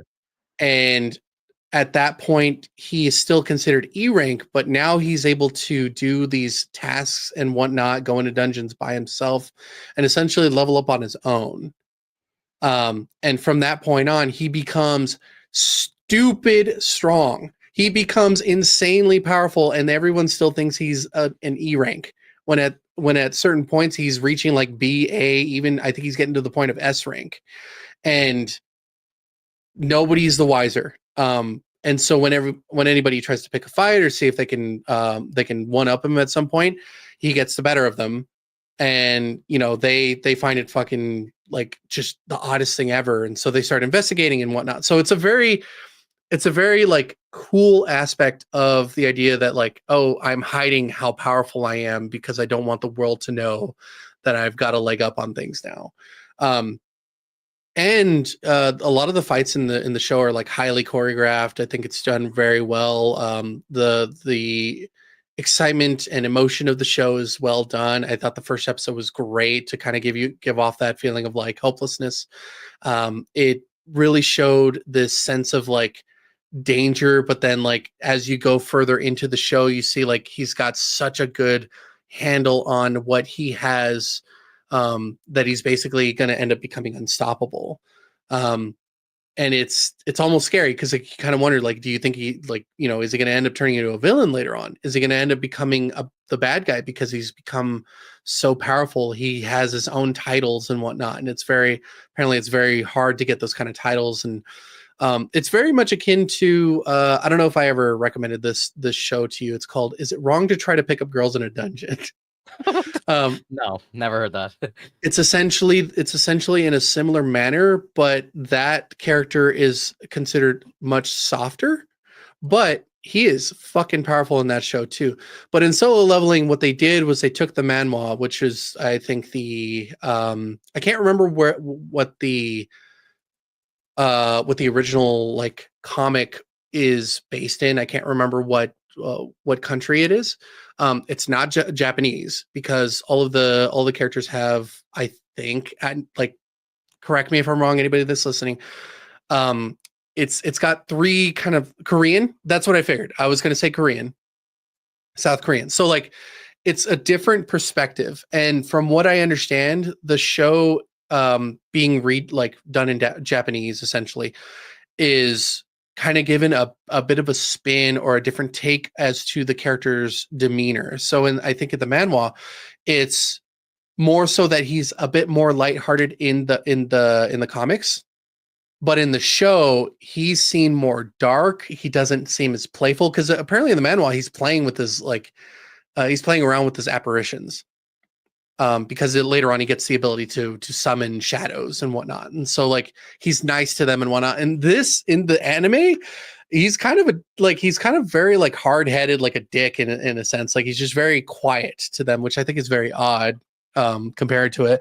People are highly against it, but I think it's a cool spin. Like you know whatever you think will kind of bring the audience in. I think I think it's kind of hit that kind of American trope of like, do you know about Kirby? Do you know how like they did the artwork for Kirby? Um, in Japan, when you see the artwork for Kirby, he's on his star and he's writing it and he's smiling. In America, if any of the artwork you see, Kirby is always looking angry, or he looks like he's like ready to fight and whatnot. And so like that's kind of the difference that you're getting here, is like you're getting a different tone, but it's essentially the same show. Yeah, so basically Andre's trying to spoil everything to you in case you never watch it, but it's fantastic. I'll never watch it. I'll never watch it personally, but anyone who's listening who's into anime, go for it, of course. Yeah, I would recommend it to you, dude. It's there definitely the what? Is there a dub of it? Yes, I believe there is. And is it Crunchyroll only, or is it where is it airing? Actually, I don't know. Well, because you know me, I only watch it on Crunchyroll. Yeah, so like, I could have sworn it's on Netflix. See, your Netflix and my Netflix are very different as well. So it's possible it's not on Netflix, but I'll look for it. I'll look for it. It's available in some Asian countries, but not in the United States. It's available exclusively on Crunchyroll in the US right now. Okay. But it's Crunchy and the Wild Seas. Yeah, exactly. Like the Pirate Seas, I like to like. Yeah, man, look, I kind of say this all the time. Like, Andre's called me a noob, and he's right. I am a noob. I've only seen Demon Slayer and maybe about 20 episodes of Jujutsu Kaisen. That's literally all I've watched. And to be honest, even like Jujutsu Kaisen, I feel like from what I've heard, it gets a lot better. I've just kind of lost interest in it. I keep getting told to watch what's that one? Not My Hero Academia. What's the other one? Attack on Titan. I keep getting told to watch Attack on Titan. It's like the greatest show ever made, and I just like I don't have the fucking push to watch. Like I don't have the. It's not pulling itself. Like it's not pulling me to it. Is what I'm trying to say. You know what I mean? Like there's times where I probably do have time where I could sit and watch it, but I just put something else on. You know, I just like I'm not like in that mind frame where it's like, oh yeah, I've got an hour to kill. Let's watch some anime. I'm just like, I'll watch something else. You know, I don't know. So what you're saying is you're anti-Easter storytelling. Pretty much, yeah. That's perfectly fine. It's like not everyone has that inkling or like that drive. But the only thing I would have to say is like a lot of the people that recommend you stuff are probably recommending it to you because it has an amazing story. Oh, and I believe it. I don't know. I just like again, I connected with Demon Slayer. I hear everybody like, most anime fans it's kind of like the gen pop fucking anime, like, it's like everyone kind of likes it. It's not real anime nearly, like, but like it's kind of like baby steps or whatever. Like it's the kind of intro to anime for a lot of people. Like, but I mean, I'm watching Supernatural. The least you can do is watch something. You're watching Supernatural? This is news to me. Talk to me. Tell me more. Well, I didn't want to tell you until you gave me this crap. I'm watching. Good man. Well done. Well done. How far have you gone into it? Season 1, episode 12, I think 15 maybe. I'm getting close I'm on the second half of the season. Hell yeah, dude. It starts to get really good around there. And then the Scarecrow one was fucking weird. Man, the show was on for 15 years. There's gonna be bad episodes, okay? Like there's no way the writers couldn't be told every week, but that's completely fine. There's a couple of episodes in season 1 where you're kind of like, oh Jesus, this was bad. Like I think episode 3 was notorious, like, in the fan base, it's like known as one of the worst episodes they ever made. And there was an episode called Bugs as well. I don't know if you've seen that one yet. The Bugs one was so dumb. It was so stupid, bro. So bad. But there's like obviously the show gets to like around where you are now until season 6. It's just fire every fucking week. You start loving the characters. Like you fucking want to be Dean Winchester, like, you know what I mean? Like it's just, it gets so good, and then it gets a bit shaky, and then it gets to a point where it's kind of like The Walking Dead, where it's like, there's an amazing episode, then the next week's episode's terrible, and then there's an amazing episode, and then there's like a episode where you're like, that wasn't great, and then you get back to like a fire episode, and then it's like it's just kind of choppy up and down. But For See, 6 seasons, there's 6 seasons of the show where you're just like, this is like my favorite shit ever. Like it's so good. The character development, the stories. I don't even want to tell you what happens because that's it's fine. just Don't. no, I Yeah. won't. But it just gets the first for the first 3 seasons, you're just like it's just steadily going up and it's just getting better and better and better. And then they just throw a complete curveball in season 4, and you're like, oh my god! And it's like it revitalized the show so much, and you're just like, oh, I didn't even see this coming. Like it's just so fucking good, bro. And then for like season 4, season 5, season 6, it's just the first 3 seasons on steroids. Like it's just so good. And then when they get to season 7, they took a chance. It didn't really work out as well. But what I will say is I was watching it week by week from probably 2007. So I've seen nearly every episode live. But and season 7 was one where it was when the show started to decline. Like it was still good, but it wasn't like as good as the rest. But then it start like there's episodes where like you're like, oh my god, they're back, and then it's like, oh no, this is kind of crap, and then it's like, oh, they're back again. But when you're watching it like in one go, when you're binging it, it's probably going to work out a lot better for you because there's some stuff that happens in season 7 that you're like, oh my god, this is like pinnacle to the entire storyline of the show. Like some Yeah. of like the biggest plot points happen in that season, but there's 26 episodes or 24 or whatever it is, and out of the 24, there's probably 6 episodes that are filler and they're real slow and you can kind of skip them.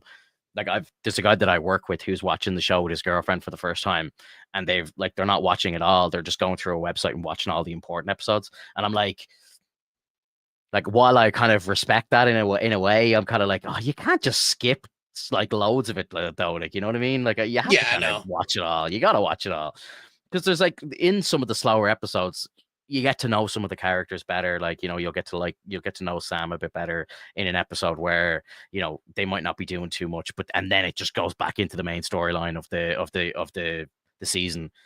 And then there's like an episode where they'll go off on a random hunt and just do something random, but it's not connected to the main story. But some of those episodes are absolute gems.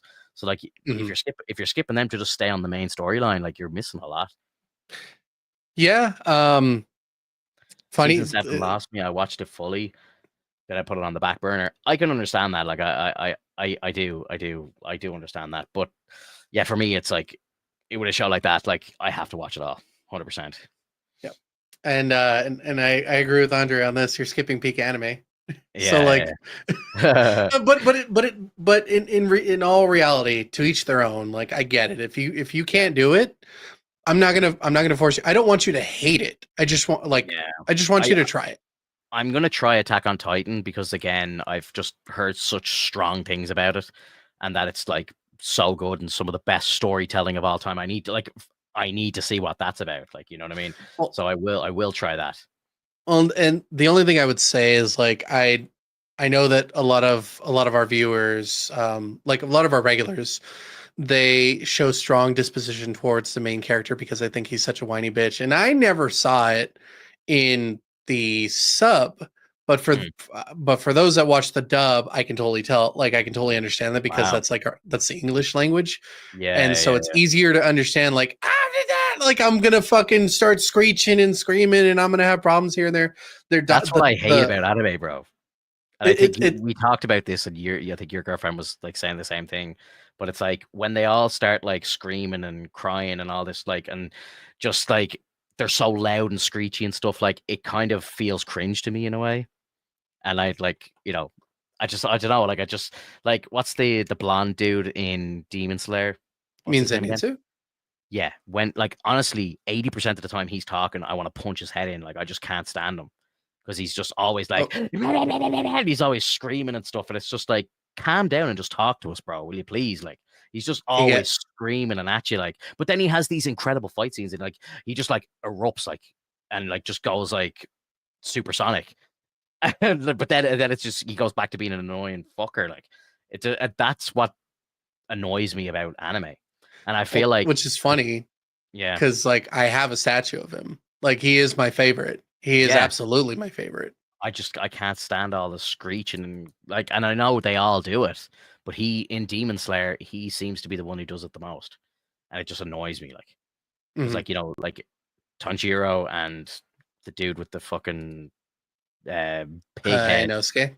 yeah, I like him, But again, he does it as well though. At the same time, like they do be like screeching and screaming and yelling and all this stuff, and I'm just like, it just kind of gets to me or something. Oh, I don't know what it is. Maybe I just need to watch more anime and then I can maybe dumb it, like just block it out or something. But when I'm kind of like, I'm an outside viewer, and when I'm sitting down to watch it, I'm like, why is he screaming all the time? Like, what's all the screaming about? It's weird, real weird. Maybe it's the dub. I don't know. Like maybe in the native language, it might just flow a bit better or something. But I don't know. I just like they're it, always screaming, and even the way they draw them and stuff. Like the way they draw them, and their eyes go all crazy, and they're like, rah, rah, rah, rah, rah. Like I'm just like, what the fuck is he screaming for? Like, do you know what I mean? I don't know. It just doesn't make any sense to me. See, and that's why I would recommend other shows like the long ass one that I told you. It's like Don Machi for short, but like it's is it wrong to try to pick up girls in a dungeon because it's essentially like fucking I can't even tell if there was any screaming whatsoever other than maybe like the one time that he like at the beginning where he's getting attacked and he almost gets killed. But like other than that, like the whole show, like in that show is so fucking good. I think it's in 5 seasons so far. I've only watched the first 3. I need to catch up on 4 and 5, or maybe I think 5 is on the way. But like it's so good because it's showing like this progression and like this kind-heartedness of this character. There's also like different animes that you could check out. Yeah, like Spy Family. You can check out Hunter x Hunter. You could check out if you want if you want major boobage, you do High School DxD. You check out like High School of the Dead, which is only 1 season because the creator died, unfortunately. There's Yeah, it's like there's so many different types of shows that will like probably pique your interest better than the ones that people will recommend because those are the popular ones. You yeah. you would have to like if you wanted to ask me like what's a random one that I've never heard of that you recommend to me that you think I'd like, then I would recommend to you. But if you want any of the popular ones, I could tell you all of them. Yeah. I don't know. It's just like I feel like some of them go like on all the screaming and all that sort of stuff. Like they kind of some of them seem to like double down on it, whereas like I want to get away from that. So like I don't know if that's possible even, but Oh, I it think is. yeah. So I think that's where I would enjoy it more. So I don't know if Attack on Titan is full of all that stuff as well. Like No, it's a different type of screaming. yeah, It's literally panic, fear, that's fine. and like That makes imminent sense. death That makes sense because of and course and psychosis. Like they're basically like characters are losing their mind, and that's why I say like I don't understand like the hate towards the character for thinking that like he's such a whiny little bitch. But it's like it's not that he's whining. It's just that he's losing his mind. He doesn't know what to do. He has all this information and he has all this like everything that's going on. There's this conflict that's going on between everyone, not just the humans and the Titans, but like internally as well. Like they don't know who to trust anymore, and that's the problem. Is like he thought he could trust the people around him, and it didn't come out that way. They're trying to like I don't want to go into too much spoilers because it sounds like you are going to watch it eventually, but like that's kind of the gist of it is like it's mind bending. It's like I'm losing my fucking mind. I can't do this yeah, anymore. Why are you fucking with me? Kind of like feeling. that's good. I like that sort of stuff. Like that warrants the response. But like in like Demon Slayer, for example, like when uh the blonde dude again, I'm sorry, I'm terrible with the names. When he like comes back to the village and he sees like Nezuko and she's out in the sun and he's like, oh my god, blah, blah, blah, she's out in the sun. It's like blah, blah, blah. And like it's like, what are you screaming for? Like just say hi to her. Like really? It's like what the fuck? Like it doesn't seem like the correct response. And maybe that's just the way Japanese people are. I don't know. Maybe I'm lost in the culture here, but like it just doesn't make any sense to me. It just feels so out of place. And I just feel like Uh, it's like, why are you screaming? You shouldn't be screaming right now. Like, just fucking be normal, please. Like, it just feels weird to me. I mean, they're young too, so like it's more so like this young kind of like Excitement. excitement, this carefree attitude. You see it from Mitsuri as well, like the love pillar. Like Mm, she's like very loud and vocal as well, but like she's also very powerful. So it's like, mm. you see that even if you're loud, obnoxious, like you're sometimes powerful. Yeah. And I I think just that's the feel whole like gist of it. the loudness and stuff is just it feels out of place to me. in the one you're talking about, where people are losing their minds and stuff, I would understand. That feels like it's more in place. So, but when they hit you with it in Demon Slayer, it just feels like it comes out of nowhere. And I didn't really feel it as much in Jujutsu Kaisen as it is in Demon Slayer. It seems a lot less in that show. Oh, it's damn near non-existent. Yeah, yeah. So maybe that's why I was enjoying Jujutsu Kaisen, but it felt like it was getting a little repetitive. But I think I've been told by a few people, maybe you included, that I haven't stuck in it long enough. It gets like way better. So I do need to revisit it. I enjoyed it the whole way. I thought it was fantastic the entire way through. I don't know where you stopped, but depending on where you stopped, you probably stopped at a point where it was going to reach a climax. So yeah, I think I again, I'm watching it through Netflix here, and it's like season 1. I think it's like, I don't even know how it's like labeled up, but I think it's probably, I think I'm around 18 episodes in or something like that. If I remember correctly.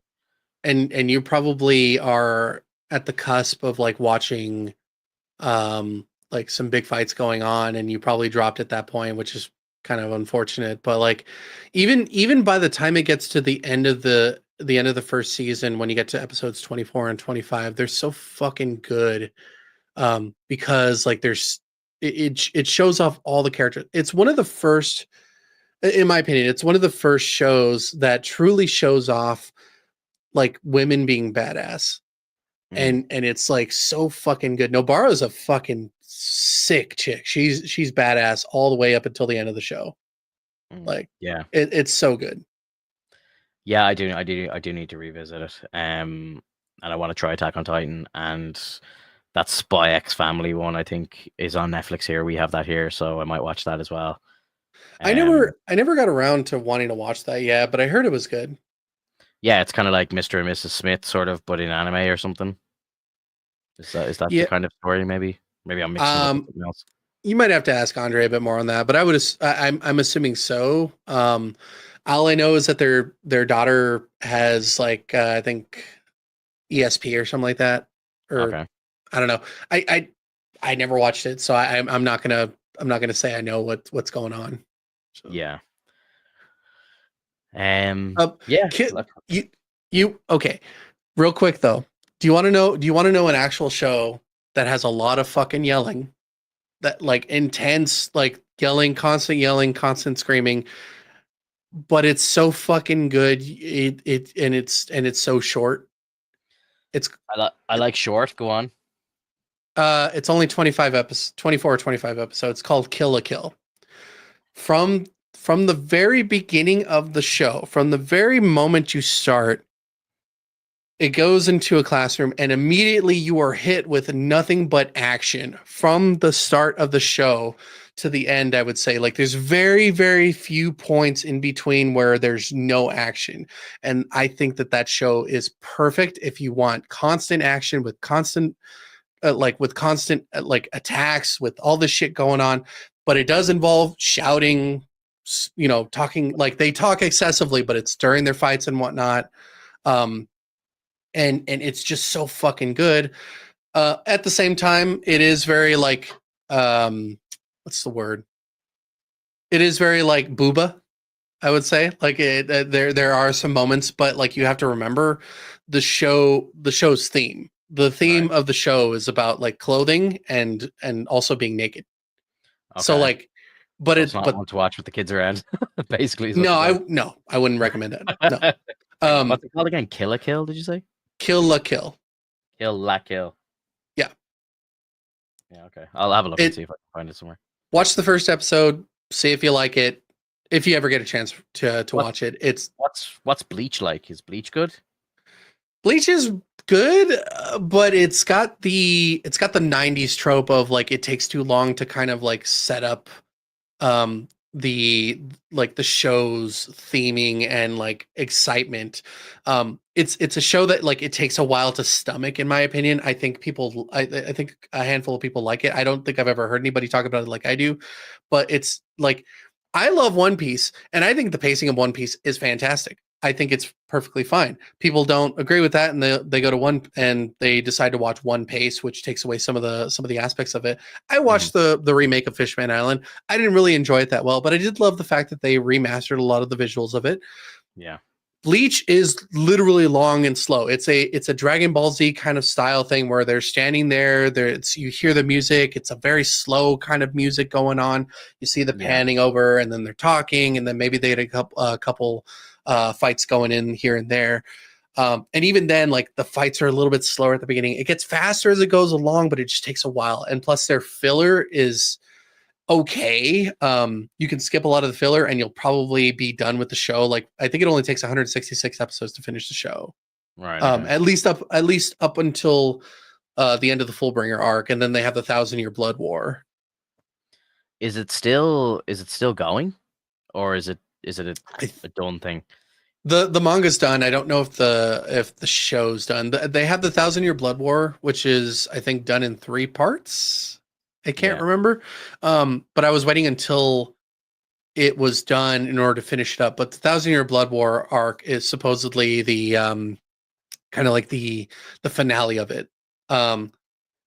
It's cool though. Like I do think the fillers are pretty fun. It's not necessary. They have like the Bound arc, which is kind of like vampires. You have the awakened like beast weapons, and then they have awakened beast weapons 2, which is fucking weird. Like they do it again. But yeah, like I would recommend it if you're willing to stomach the slowness of it. But if you're gonna do that, I'd rather you watch One Piece, because One Piece will have a more endearing and fun and enjoyable storyline to go by. And everyone that like if you even watch on TikTok, everyone that watches One Piece and thinks it's fucking garbage will end up loving it by the end of it, which like it's cultish sounding. Yeah. But it's like, you love Charlie, don't you? Don't you love Penguin Zero? You like Charlie? Moist Critical? I don't know. I thought you liked him. I don't really watch him too much, like, but I think I've definitely seen clips and stuff, but I wouldn't sit and watch him. The dude hated One Piece at the beginning. Then he decided to go back to it and try again. And then now he loves it. Yeah. He's basically finished up Wano, and he's like he understands now why people talk so highly about it, and he never understood why it was so loved until he reached that point. And now he's almost caught up, and he's going to run out, and then he's going to be like, there's got to be more. Yeah. I think it's just one of those things where, you know, if you put the time in, you're going to see the rewards. Like a show wouldn't go that long if it wasn't good. Do you know what I mean? There's no way. So like the fact that it has 1,100 episodes or whatever it is, like, is a testament to how good the story has to be, because if it was shit, they wouldn't make it. You know what I mean? Like it's very simple. Like from a business standpoint, like they're not going to put shit out there just to put it out there. Like it has to be good. So yeah, I think the episode count just speaks for itself. And it's got so many different themes and storylines and characters, like all these different villains and whatnot, like heroes, and just it's amazing. The only thing I would say is, like, yeah, it is a lot of episodes, but I mean, if you really want to watch stuff and you're reaching a point where you don't know what to watch, start watching it and see what you think. And if you can't get into it, then there you go. I think the One Piece anime is like started on Netflix over here, but it's like they started it around like episode 800 or something like that. Like it's not from episode 1, so it's obviously at the beginning of some arc, but like, you know, that's Wano. You can't just go and watch the whole thing, like, you know. You can watch it in dub on Crunchyroll. Yeah, no, I know. I just mean it, like on Netflix over here, they obviously have the live action, and then they've just started from a random starting point or whatever. Mm-hmm.